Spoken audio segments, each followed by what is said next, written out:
Bismillahirrahmanirrahim. Namazda rüküde turganda көздү каерде сакташ керек, кайсыл жерди караш керек.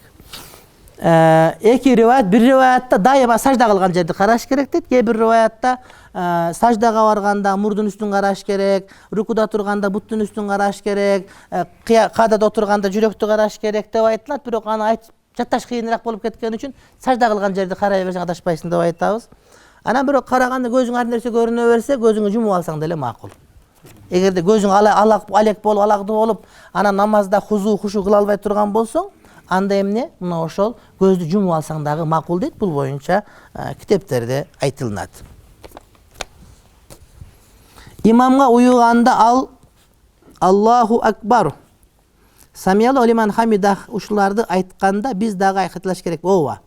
Имам Самияллаху лиман хамида деп атат, биз Раббана лакал хамд деп айтабыз. Имам Самияллаху лиман хамида деп турат, биз Раббана лакал хамд деп айтабыз. Бирок айтып алсаңыз зыяны тийбейт иншалла. Байкем мага эгер башка дары жок болсо, шарият арам дегендерди колдонсо болот. Мисалы, эшектин сүтү, иттин май дегендерди акыркы айла катары аны колдонбосоң, өз жаныңа зулумдук кылган болуп каласың деп жатат. А мен болсо арам нерседе шипа жок деп жатам. Байкемдин айтканы туурабы? Байкең айтканы туура. Пайгамбарыбыз алейхиссалам убагында Урани деген жамааттан адамдар келди, ооруган, кесел болгон, жүдөгөн, кийимдери самсаалап калган. Анан пайгамбар алейхиссалам айтты, силер ооруп атсыңар, шаардан чыгып мындай жерге барсаңар, вакыфтын төөлөрү бар.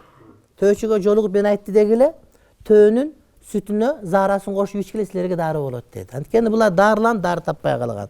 Өзү арамдан шипа болбойт. Бирок адал дары калбай калганда, эгерде табып да тажрыйба кылса, зарылчылык үчүн арам нерсе. Азыр эми төөнүн заарасы десе, ушул капар ичип атышпайбы? Биринчи ичпейт аны.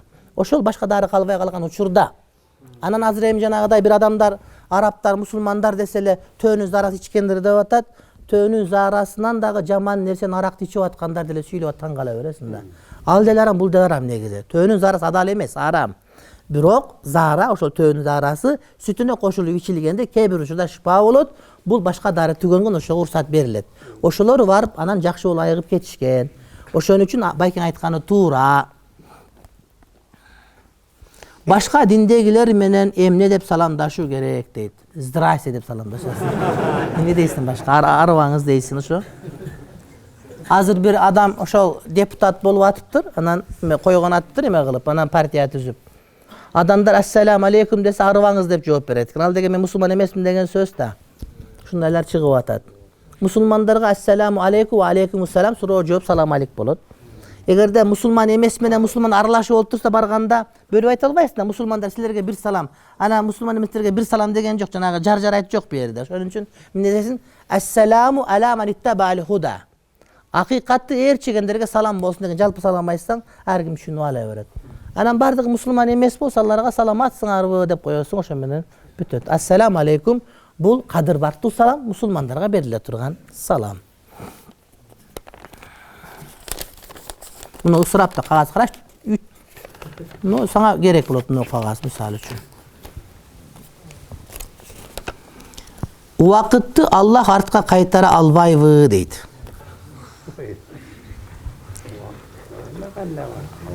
Аллах таалам кааласа кайтара алат. Кудайым бардыгына кадыр. Бирок Кудайдын жараткан табияты, сүннөтү ушундай, убакыт артка кайтпайт. Кудайым ошону каалап артка кайтпай турган, бирок кааласа кайтарып деле коет. Бирок сыноо ааламы. Кудайым жараткан, ошол убакыт менен биз сынаган себептен убакыт алдыга жылат, Кудайым ошондой каалаган. Кудайым бардыгына кудуреттүү. Ислам дини анан Кудайым уадасына хилаф чыкпайт. Кудайым уада бердиби, ал толук аткарылат деген сөз. Убакыт бизге сыноо үчүн берилген. Ошон үчүн убакыт кайра келбейт. Кудайым кадыр бардыгына. Бирок Кудай таалам аркага кайтпай турган, кайтпайт деп уада берген себептен аркага кайтпайт. Болбосо Кудай таалам бардыгына кадыр. Убакытты жараткан Кудай таалам өзү. Убакыт өзү махлук. Ислам дини келгиче адамдар ташка, отко, бир нерселерге сыйынышкан. Алардын кыяматтагы акыбалы кандай болот? Эми Кудайым билет өзү. Eger oşoga çeyin akıl verip, akılı jok bolup delе taşka sıyına berse tuzakka düşöt. Бирок Кудайым акыл берип туруп, акылды иштетип туруп, кой отко сыйынган болбойт экен деп Кудайды таанып, жалгыз жаратканга сыйынса, булар иншалла бейишке барат деген сөз.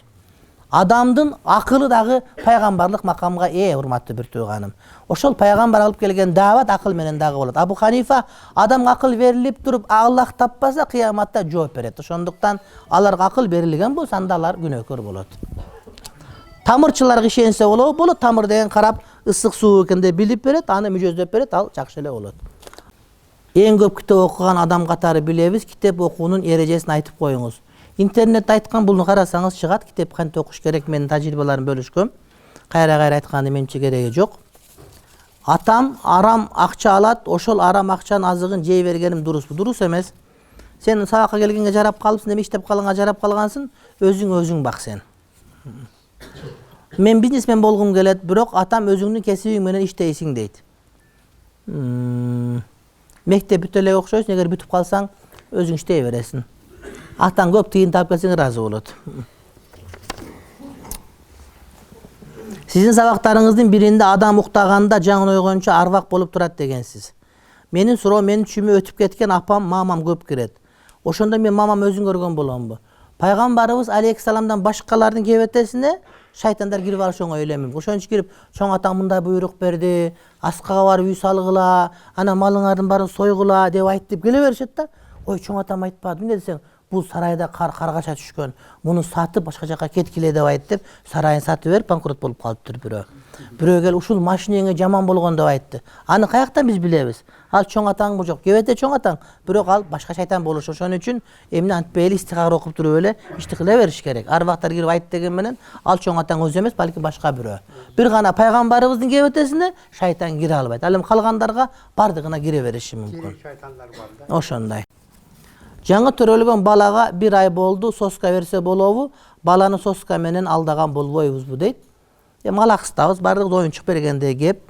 Анан бирок ошол сосканы мындай көп эме берсе, кийин тиштабай койсо, ооздор тиштери кыйшык болуп, орсок болуп калыш коркунуч бар. Ошого эбичени менен болгон аракет кылыш керек. Менин кайнатамдын экинчи мастураты мага махрам, мурда карап берем дегенсиз, махрам эмес. Кайнатаңыздын экинчи аялы, сиздин аялыңыздын апасы эмес, аялыңыздын атасынын аялы сизге махрам эмес. Намазда саламдан кийин Аллаху акбар деп, анан астагфирулла деп 3 жолу айтат биздин имам. Мен сиздин сабагыңызды айтып, намаздан кийин Аллаху акбар деп айтпай эле, дароо астагфирулла деп айтыш керек дедим. Далилин сурады, мен айта албай койдум. Имамга далилинин толук айтып берейин деп сизден сурап жатам. Сабактардын биринде бар. Хадис бар, Ибн Аббастан келет. Мен пайгамбарыбыз алейхиссаламды намазынын бүткөндүгүн такбир айткандан билет элем деген. Аллаху акбар деген такбир. Такбир айткандан намаздын бүткөндүгүн билет элем деген Ибн Аббастан Аллаху алам риваят бар. Сахих риваят. Бирок бир дагы алым, хадис алымдары, фикх алымдары пайгамбарыбыз алейхиссалам салам бергенден кийин Аллаху акбар деп айтылынбайт да. Салам бергенден кийин астагфируллахал азим, астагфируллах азим 3 жолу айтылып, анан дуасы айтылынат деп келет. Бардык адамдар ошол хадисти билгендер. Анан мен таң калып изилдеп көрсөм, алымда айтат, бул хадистин мааниси Ибн Аббас жашыраак бала болгондагы, мечиттин этегинде төөнөчөм уктагандагы, анан бул курбан айт болуп туруп, жанагы Аллаху акбар, ла илаха иллаллаху, Аллаху акбар деген бар го дейт. Ошол такбир ташрифти айтып туруп, ошондон билген экен намаздын бүткөндүгүн десе, башка бирөөлөрү жок. Жанагы Аллаху акбар деп ташбih айтып атат го. Субханалла, ошондон билген деп айтышат да. Бирок ушунча пайгамбарыбыз менен өмүр бою чогуу намаз окугандардын бирөө дагы пайгамбарыбыз салам бергенден кийин такбир айткан деп айтылынбайт. Бул мимма яуму бихил балва, адамдардын бардыгы биле турган маселе. Айшененин маселеси эмес. Ошондуктан мындай маселеде көп адам риваят кылыш керек. Ошого салам бергенден такбир айткан туура эмес. Салам бергенден дароо эле астагфирулла деп башталат.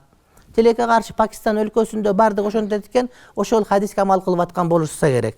Мен барып сурайын деп, анан шуга ажы келип алып дагы бир некен сурады айтпасын деп унчукпай кое калдым. Бирок биздин фикх китептерде бул жок, урматтуу бир тууганым. Бул жок бизде. Аны ошо жака барып келгендер ошону туурап окуп жүрүшөт, кээ бир жерлерде басуу айтып атышат, 1-2 жолу айттым мен. Анан эми кийинен айтпай эле калдым. Дагы бир айттым азыр мынакей. Илимдин сөзү. Men bir taksir menen iштейм. Ар дайым сиздин Абдушүкүр устан сабактарына каршы чыгат. Бүгүн да сабакка барам десем бидатчыларга барып убактыңды кетирбе. Андан көрө балдарың менен отур үйдө дейт. Деги туура жол кайда? Сизди бизди адашып жүрөсүңөр дейт. Ошол адашкандар адашасыңар деп адашкандар деп айтканы бул жакшы. Адашкандардын адашкансыңар деп айтканы бул жакшы. Эң жаман ошолор адашпаган жакшы деп айтса, анда жаман болот да. Биз ачык сабак мынакей. 1, 2, 3, 4 камера. Анан жашыруун камера толтура, ачык айтабыз. Эгерде ката болсо оңдогула деп айтабыз мынакей.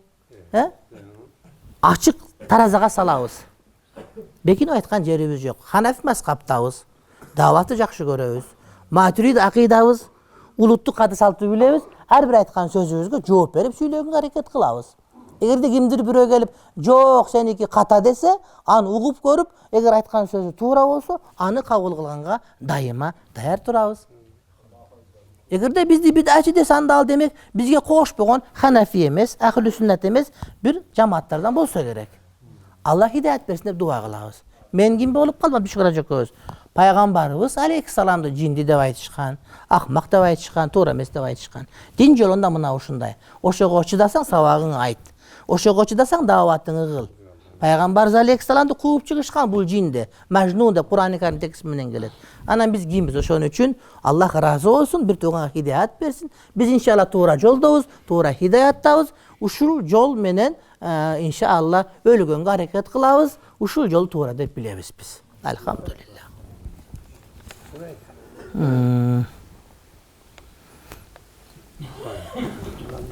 Сабак болбогон күнү айтып койсоңуз жакшы болмок дейт. Айтабыз дайым эле. Сабак болбогон күнү айтабыз. Чубак ажы олуттуу себептерден улам сабак жок деп кетет. Насат медиа группабыз бар биздики. Сабактагы жарыя берилет. Ошон үчүн дайым айтылынат. Сабак болгондагы болбогондо айтылат. Бизде ушу Насат медиа деген бар. Жөтөсөм айтты, чубак ажы бүгүн жөтөлдү айтып турат. Ошон үчүн ушундай бизде. Аял күйөөсүнүн аврет нөпсү арам деп коюңчу дейт. Көйүп баратат жаштар дейт. Өзүң айта бер арам деп айтып атсаң сен. Мен айтайын, мен эми. Ар ким өзүн өзү билет, өтүгүн төргүлет. Ар ким өйшө берсин, эмне кылабыз биз эми. Бирок бирөөнү бирөө мажбурлаганга болбойт. Макру. Эркек аял авреттерин өпкөн, албетте адепсиздик катары балынат, бирок аны арам дегенге шарият жол бербейт. Бирок мажбурлабаш керек жубайлар бири-бири. Кааласын, каалабасын өбөсүн десе, анда бул мажбурлоо болот. Түшүнүктүүбү? Анан эми арам деп айткандары бар. Бирок Хамбали мазхаб, башка мазхабтарда, Ханафи мазхабынын өзүндө деле ошол адепсиздик катары балынат дейт, бирок ал арам дегенге чейин барбайт. Арам нерсе башка. Айыз учурунда кошулса, артында кошулса, нифас учурунда кошулса, же болбосо талак берип калып зына боло турган болсо, булардын бардыгы арам эсептелет. Калган нерселер ошол арам эмес. Шариатта болот же болбойт деп айтылат, фатва берилген. Анан макру деген сөз адепсиздик. Мисалы үчүн ал жанагыдай кээде ооруп аткан учурда деле макру болуп калышы мүмкүн. Өтө катуу температура болуп аткан болсо, анда эмне бири-бирине кыжалачылык кылбасын деген сөз. Ошого минтип айтып коюңчу деп микрофон катары пайдаланганга өтпөйт ал бизге. Биз өзүбүздүн оюбуз бар, пикирибиз бар, адамбыз. Айтабыз билгенибизди. Анан бирөө келип ушинтип айт десе айта бере турган адам эмеспиз, бардык нерсе деле. Мен жакында жумушка киргем. Ал жумушта сүрөт пейзаждарга четине рамка жасайбыз. Жана бизге көбүнчө чиркөөлөргө таандык сүрөттөр да келет, алардын дагы жасайбыз. Мени тынчсыздандырган ушул нерсе болуп жатат. Башка жумушка иштейинби же боло береби дейт. Каталарым үчүн кечирим сурайм дейт. Эгерде башка жумуш тапсаң жакшыраак болот, ошого тезирээк кеткенге аракет кыл. Менин бир чоң апам бар. Ал биздин туугандардын баарын дубалатып үйлөрүнө дубаланган топурак чачып жана ушул сыяктуу нерселерди көп кылат. Биздин да окуткан ушул сыяктуу нерселеринен кантип сактанабыз? Эрте менен кечинде дубаларды айтып, мезилдеген китепти окуп, анан кийин Куран окуп турсаңыз баары жакшы болот, намаз үзүлбөсүн. Эрте менен Ясин, кечинде Табарак, жума күнү Кахф сүрөсү, андан кийин мезил дубаларын окуп тур. Сакалчан жигиттерге, жоолукчан кыздарыбызга сүннөттүн жоопкерчилигин эстетип койсоңуз. Кээ бирлеринин көчөдө кыз жигит болуп жүргөнү жанагы теңирчи атеист атпайларга тема болууда дейт. Туура айтат. Көбүнчө кээде карасаң жигит кыздар өбүшүп аткандарын көрөсүн, жетелешип алганын көрөсүн. Жакшы күмөн кыласың, үйлөнүп алган болсо керек деп. Бирок эми үйүндө эле өбүшө бербей дейсиз, көчөдө өбүшмөй калат эле бул үйлөнгөн болсо. Жакшы күмөн кылганга кээде мүмкүнчүлүк болбой калат да. Астагфирулла депчи. Анан чындап эле үйлөнгөндөр көчөдө өбүшпөйт деле, үйүндө өбүшүп өтөт да. Ошо анан уят эми көчөдө анып жүргөн жакшы эмес.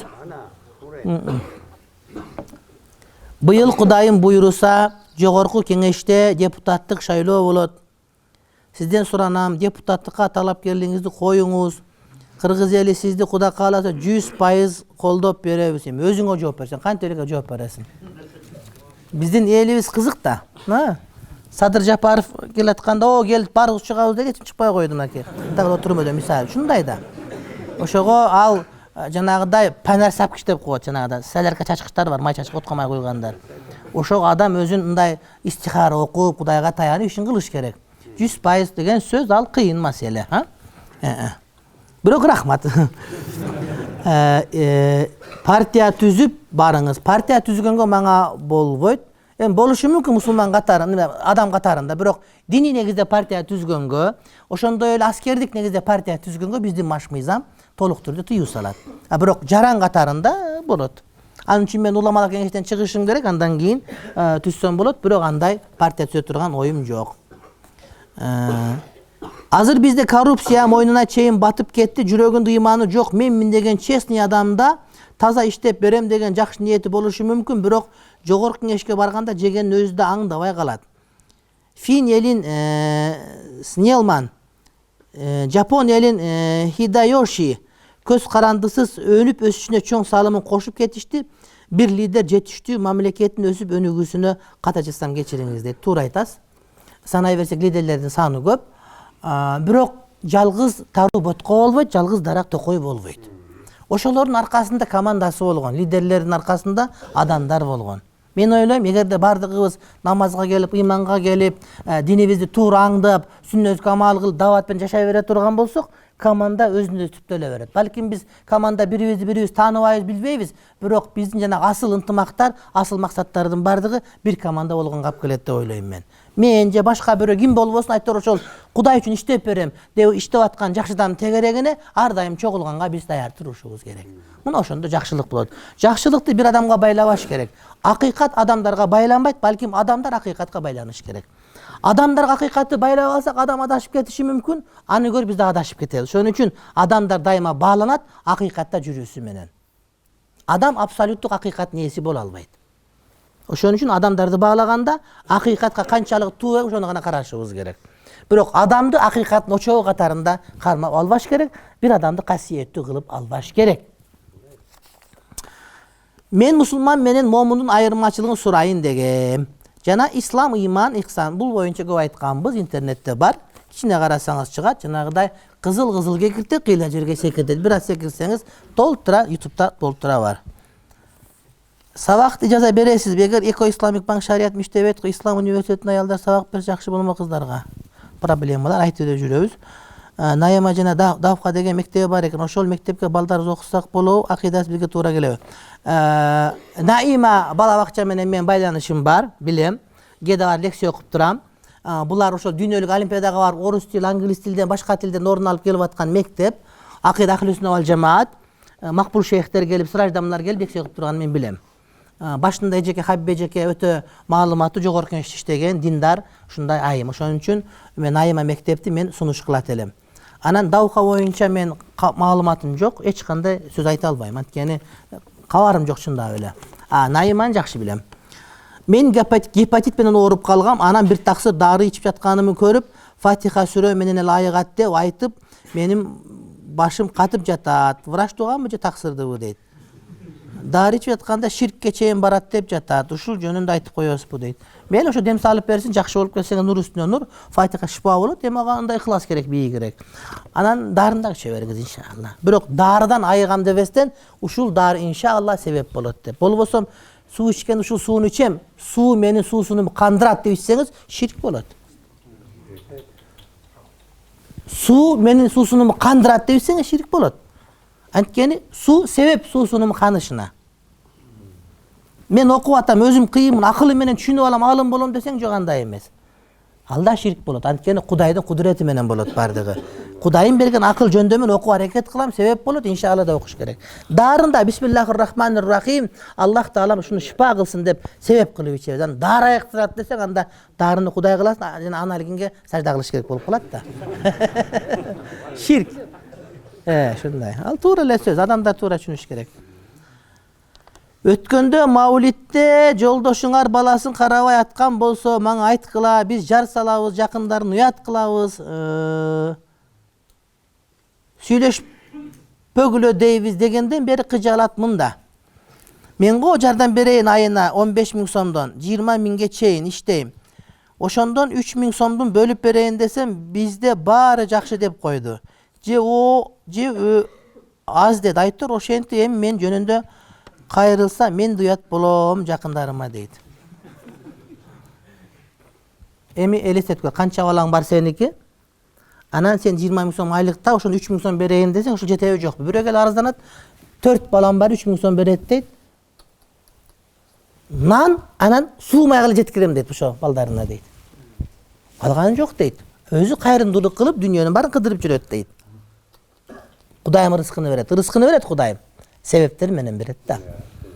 Анан ошого балаң айтып кой алыңа, эгерде албай турган болсоң, мен ата эсеп ачып мусулман банк, ошого котором дагы, ошол жерден аласың, болбосо чоңойгондо балам ала турган болот деп карыздан кутулуп койсор. Анан баланы багыш эркек тимилде алимент менен багылып бүтүп калбайт. Алимент ошо бага тургандын бир бөлүгү гана. Балага ырайым керек, мээрим керек, аталык тарбия керек. Аны ойнотушка тарбия бериш керек. Ошол сен кетип калганда калган эркек балаң, ал аялдын тарбиясын алып, кийинчерээк ал дагы жаман тарбия менен кете берет дагы, үй бүлөнүн бузулушуна сен себеп болуп атасың. Антпеш керек, жашаш керек барып туруп, баланы апке карайын деш керек, ошака көчүп бар. Кандай болбойт да, кандай булундай деген сөз. Hazreti Kurbanali дегенди тууралуу эмне дей аласыз? Ал өзүн пирим бар дегиле дейт экен, жана пирге кол бергиле күнөөгөр кечирилет дейт экен. Эми пирге кол берсе эле күнөө кечирилип кетпейт. Ал Кудай эмес. Күнөөнүн бардыгын Кудайым гана кечирет. Кудайым өзү билет. Эми пир кармаган мустага, пир деген устаз деген сөз. Мисалы үчүн биздин фыкhtагы пирибиз Шейх Тарык Сардарали болду Аздамыла. Акыйдадагы пирибиз мундагы пир устаз деген сөз фарси сөз. Ал мустахаб. Анын адеп акылактын жолуна түшкөндөр пир карманганса зыяны тибет, бул деген устаз кантип туура жолго түшө. Мына бу жерде спортсмен экөөбүздүн да пири бар, мастери бар. Ошол пири, мына анын пири бир каар экөөбүз бар. Мисалы үчүн ким аты? Шейх Абдурахман Шейх Мукри. Устазы. Ошол сыяктуу. Ошого адеп акылагы үйрөткөн. Кол берет дегени, ошого кол берип, ошолдо жакшы жүрсөң, иншалла күнөөлөрүн кечирип, туура жолго түшөсүң деген сөздү тетирип түшүнөт. Кол берип койсоң эле күнөөлөр шыр деп түшүп кетет экен деп. Жок, андай эмес. Казак Дамыла Бухарада окуган экен, көптөр билет экен. Биз да телевизордо анча-мынча көрүп жүрөбүз. Анан тарикат, тасаввуф Куран менен сүннөткө дал келгенде гана туура болот. Жомоктор болуп, анан Пушкинде жомоктор аралашып кетип, Чеховдуку кошулуп кетип арасына, анан Куранга каршы келип, сүннөткө каршы келсе, жок, андай тарикаттын бизге кереги жок. Тарикат, сопучулук Куран менен сүннөткө туура келгенде гана туура деп кабыл кылынат. Кудайым баарыбызга хидаят берсин. Менин үйлөнгөнүмө 1 ай болгон. Үйлөнгөнгө чейин кайненем менен жакшы мамиледе болчумун. Кийин кызына үйлөндүм. Көп өтпөй кайненем өзгөрө баштады. Биздин жашоого кийлигишип болгону 1 ай гана жашадым. Ажырашууга аргасыз болдум. Бирок жашагым келет, келинчегимди жакшы көрөм. Телефондон талак бергем. Нике бузулабы же жокпу? Кандай чара колдонсо болот? Эгерде кайненең менен төшөк маселе болуп кеткен болсо, анда аялыңа нике болбойт. Эгер андай эмес болгон болуп, жөн эле тааныш болуп туруп, бирок анда жыныстык мамиле болбой же башка бир нерсе болбосо, анда никең дурус, анда талагын кайрадан караш керек. Кандай болсо да сенде 3-4 маселенин башы бар. Сен мага келсең, эгерде сурай турган болсоң, анан сурап айтат элем, анан кеңеш берет элем. Эгерде аялың сеники эле болсо дагы сен анда алып качып кетип калып, дарыл карпка дейт элем.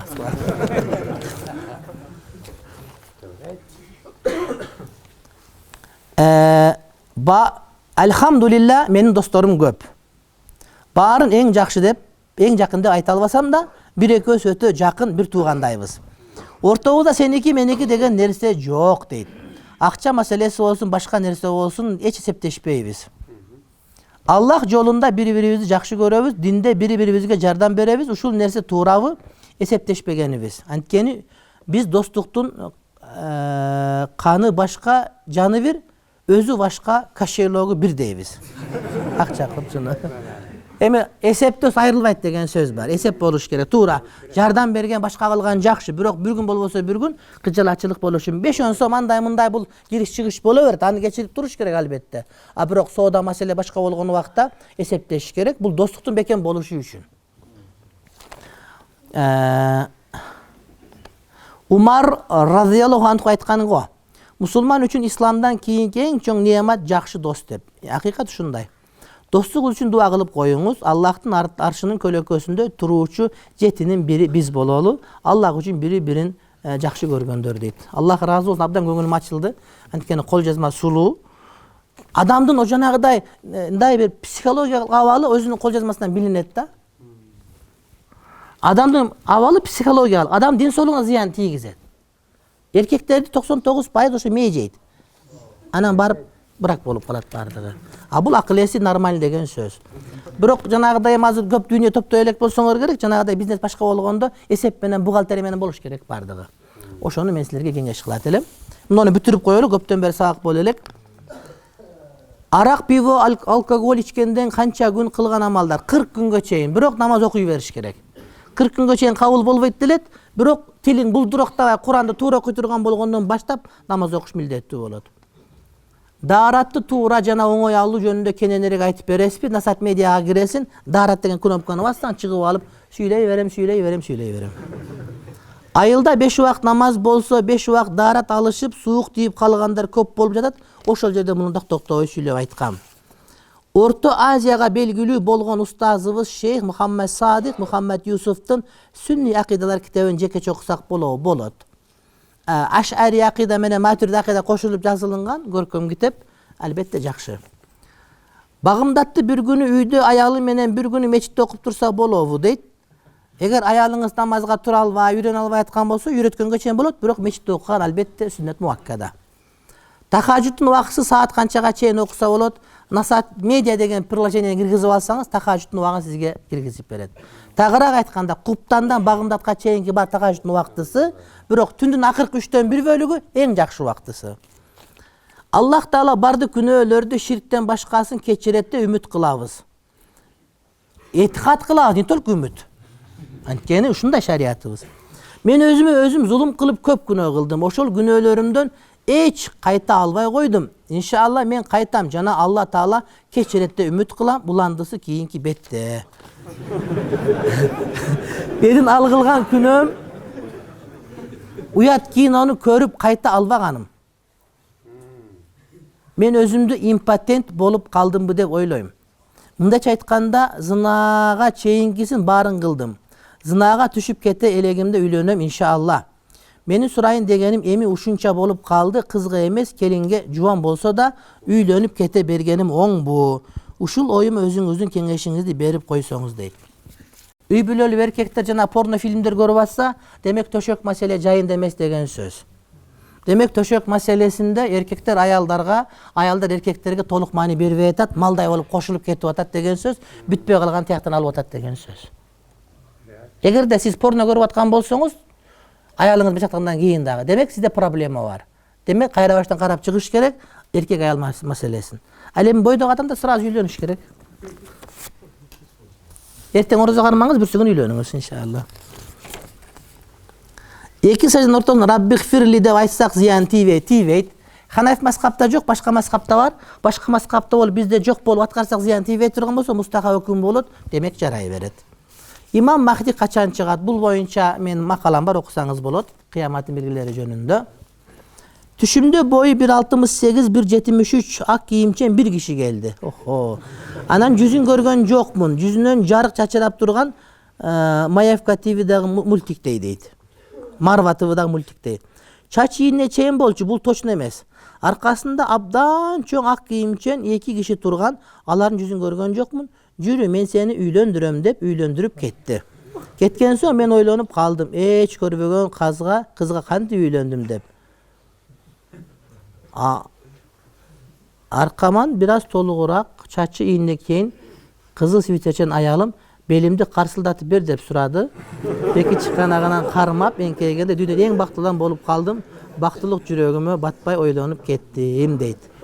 Пайгамбарыбыз болуш үчүн анын жүзүн көрүшүң керек, бизге айтып беришиң керек. Анан биз окуган Шамаилдеги сыпаттарга 100 туура келсе, пайгамбарыбыз деп айтабыз. Эми муну дагы жакшы экен деп айтабыз. Жаман деп айтпайбыз, жакшы экен. Кудайым бериптир.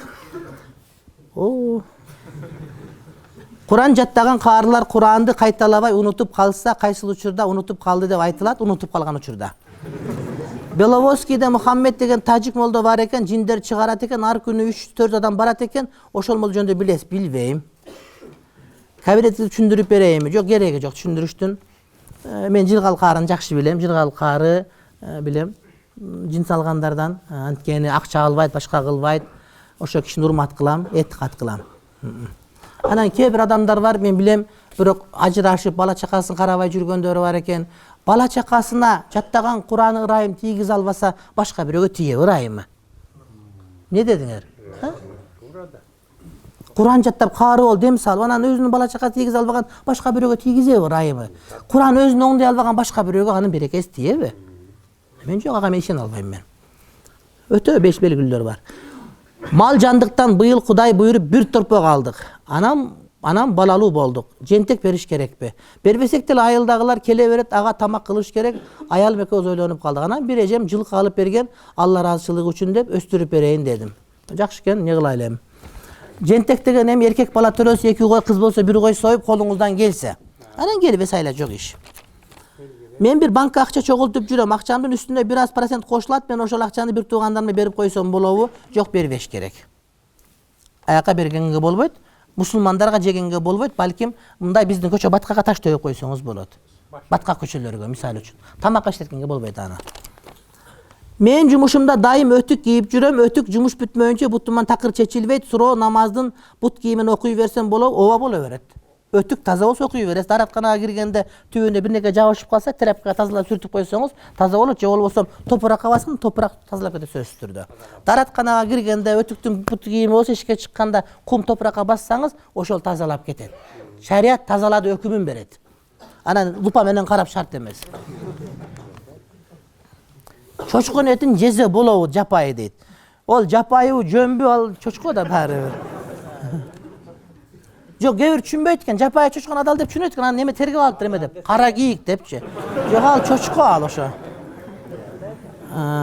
Аялым талак сураган, 3 талак бергенбиз. Талак боюнча маселени такташ керек болот. Мен бир кызды Аллахтын ыраазычылыгы үчүн жакшы көрөм. Сезимдерин билдирип үйүнө турган оюмду айттым. Ал окуусу бар экенин айтты. Мен ал кызды күтөм. Суроо. Ал кызды кээде ден соолугун сурап, билекке китеп узаттырып койсом деген оюм бар. Ушул туурабы дейт. Туура эмес. Контакт болбойт. Болбойт. Ошо үйлөнө турган болгондо жуучу жибересиз, үйлөнөсүн. Ага чейин болбойт. Пайгамбарыбыздан саллаллаху алейхи ва саллям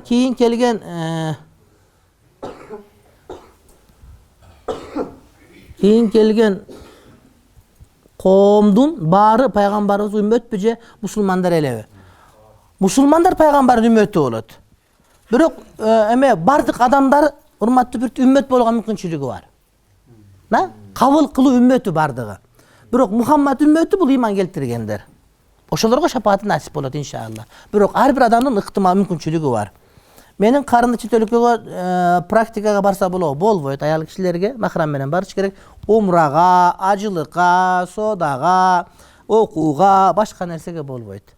Бир гана дарыланып калганга, кетип атканда айла жок операция боло турган болсо, махрамы жок болуп, бирок башка бир аппарат турган болсо, айла жок барганга туура келет. Окууга эмне? Окуунун баары бизде бар.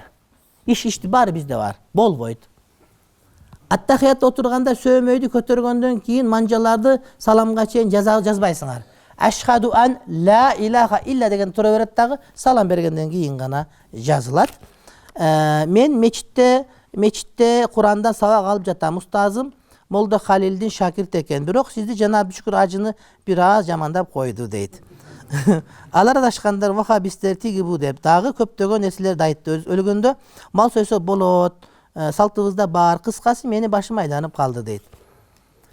Молда Хикматулла Дамылда ошо өлгөндө жесе болот дейт. Анан ошо кишинин сабагын алган Молда Халил Дамыла, анан дагы бир аксакал дамылдыларыбыз өлгөндө союп жесе болот деп ошондо талашпыз. Ошого биз болбойт дегендерди вахабилер биздин салтка туура келбеген сүйлөп атат деп айтып атканы чын. Ошондойбуз. Болбойт. Шарият биз билген шарият боюнча.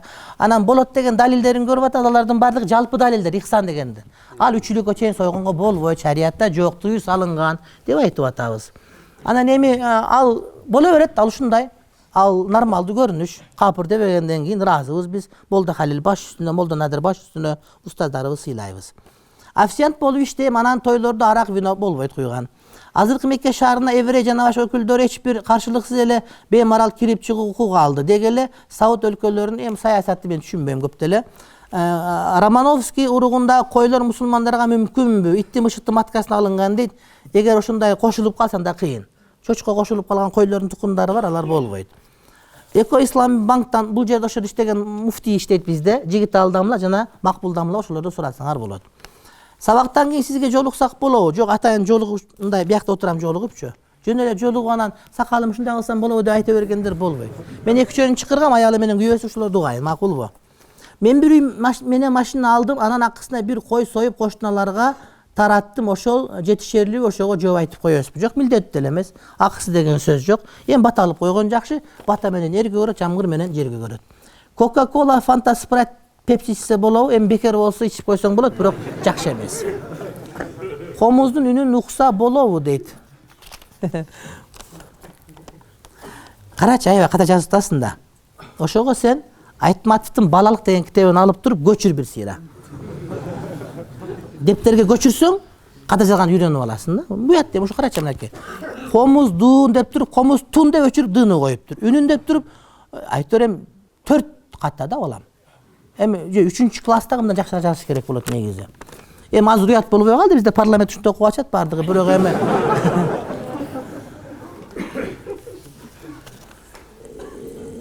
сетевой маркетинг болуп эсептелеби? Алевой, МВ. Билбейм, МВ жөнүндө билбейм. Атам ишке кеткенде телефонун таштап кетсе болобу дейт. Өзү билет. Мен кино көргөндө музыка чыгып калат, ошону көрсө болобу. Жаман болсо көрүштүн кереги жок. Тоорат, Библия, жок, Библия башка, Тоорат башка. Тоорат, Забур, Инжил, Библия, Инжил. Аварияда каза болгондор шейит болобу, Кудайым билет. Шейит деп айтабыз, эми көңүлүн көтөрүп, бирок имандуу болгон болсо, анан арак ичип уурулукка кетип аткан болсо, футболкача намаз окуса көчөдө жайында болот. Бирок мындай булчуңду башка болсо кыздардын көзүн күйгүзүп антпеш керек, мындай бир фигураны көрсөтпөй узунураак, кененирээк кийиш керек болот да. Ушундай фигурасын көрсөтүп, ушинтип чапталышкан кийип алып көчөгө басышат, бул макру. Көрдүк фигурам, көз дагы тийип кетет, өзүңө дагы зыян. Адамдардын уйкусун бузасың канчасын, элестетип алып шилекей агып. Шортту кийүүгө болот, тизеден төмөн болсо болот, ошондо дагы жанагыдай этият болуш керек. Кечирим суроонун шарттары кандай? 4 шарты бар, айтканбыз интернетте бар. Чач боесо болобу? Болот. Кара койгон макру. Аттахиятта кийин салават кайсы намаздарда окулбайт? Салават бардык намазда окулат. Салават окулбаган намаз жок. Аллах деп жазылабы же Алла деппи дейт. Каалаганда жаз, бирок Аллах деп айт. Жумшак ха бар. Жел чыгып кетсе дарат бузулабы? Бузулат. Досумдун аманаты эле кусусу дуа кылса болобу? Боло берет. Эжебиз жездебиздин ортосунда 4 бала бар. Эжебиз Россия гражданка, бирок жездем экөөнүн ортосунда ЗАГС жок. Ошол себептен Россия эжебизди мат-одиночка деп көп жеңилдик түзүп бериптир. Аларды колдонсо боло берет. Боло берет. Дарыл Харпта ыраазы болуп бергенин баарын алсаң боло берет. Биз студентпиз, бирок диний багытта эмес. Ошол себептен окууга болгон кызыгуу, мотивация төмөндөп барат. Себеп мен Аллахтын астына кантип барам, даражам кандай болот?